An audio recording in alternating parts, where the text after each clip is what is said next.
মাননীয় স্পিকার, প্রবাসীরা আমাদের রেমিটেন্স যোদ্ধা, তারাই আমাদের অর্থনীতিকে সচল রেখেছে।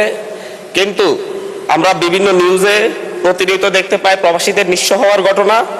আমি কিছুদিন আগে সৌদি আরব গিয়েছিলাম, সেখানে প্রবাসী শ্রমিকদের সাথে কথা হয়েছে।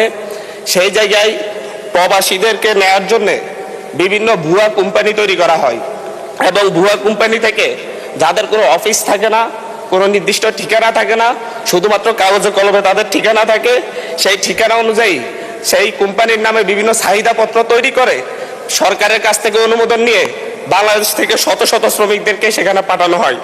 তারা সেখানে গিয়ে বিমান ভাড়া। মাননীয় সদস্য, আমাদের এটা হচ্ছে not statement, it's a question. Please আপনি একটা কোশ্চেন করেন, তাহলে অন্য মাননীয় সদস্য সুযোগ পাবেন আরেকটা কোশ্চেন করার। মাননীয় স্পিকার, আমি ব্যাকগ্রাউন্ডটা বললে কোশ্চেনটাকে ক্লিয়ার হতো। তো এই জায়গায় তারা সেখানে গিয়ে দেখতে পাই যে কোনো কোম্পানি নেই এবং হচ্ছে তাদের কোনো চাকরি পায় না। আমরা কিছুদিন আগেও দেখেছি যে হচ্ছে একজন না খেয়ে রাস্তায় মারা গিয়েছে। এবং এই ক্ষেত্রে আমি মাননীয় মন্ত্রীর কাছে আমার প্রশ্ন, এই ক্ষেত্রে বিভিন্ন ভুয়া কোম্পানি তৈরি করে যারা মানুষকে সাথে প্রতারণা করে বিদেশে নেয়, তাদের বিরুদ্ধে কোনো ব্যবস্থা নেওয়া হবে কিনা, এবং কোম্পানিগুলো যখন চাহিদাপত্র দেয় সেই চাহিদাপত্র সঠিক যাচাই বাছাইয়ের ক্ষেত্রে নতুন করে সরকার কোনো উদ্যোগ নিচ্ছে কিনা। ধন্যবাদ মাননীয় স্পিকার। ধন্যবাদ মাননীয় সদস্য। মাননীয় প্রতিমন্ত্রী। জি, মাননীয় স্পিকার, আপনাকে ধন্যবাদ। মাননীয় সংসদ সদস্যকে ধন্যবাদ। তিনি একটি গুরুত্বপূর্ণ বিষয় আমাদের সামনে এনেছেন। এটা সঠিক যে ইদানিং লক্ষ্য করা যাচ্ছে যে বাংলাদেশি, বিশেষ করে যারা দেশের বাইরে যাচ্ছে, তারা অনেকে মিলে কিংবা ওই দেশের মালিক পক্ষের সাথে মিলে একটা নামে মাত্র কোম্পানি খুলে তারপরে এখান থেকে অনেক লোক নিয়ে যায়। দেখা যায় সে কাজ দিতে পারবে না 10 জনকে, লোক নিয়ে যাচ্ছে 100। এখানে কিন্তু বিজনেস করতেছে তারা। সো এখন ওইখানে যখন একটা ডিমান্ড লেটার ওখানকার দূতাবাস কর্তৃক সত্যায়িত এখানে জমা দেয়, তখন কিন্তু আমরা এটা ধরে নেই যে ওখানকার এমবাসি যাচাই বাছাই করেছে।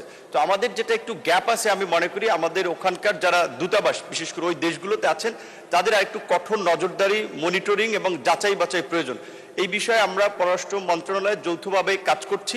আমাদের মন্ত্রণালয়ের অধীনে 27টি দেশে 30টি শ্রম কল্যাণ উইং রয়েছে।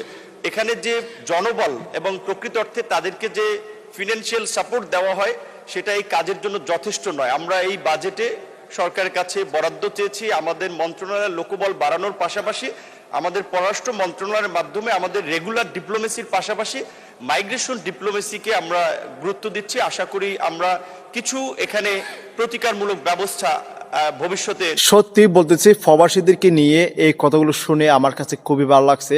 আসলে যে কথাগুলো শুনলেন কতটুকু বাস্তবায়ন হবে সেটা কিন্তু আমি জানি না।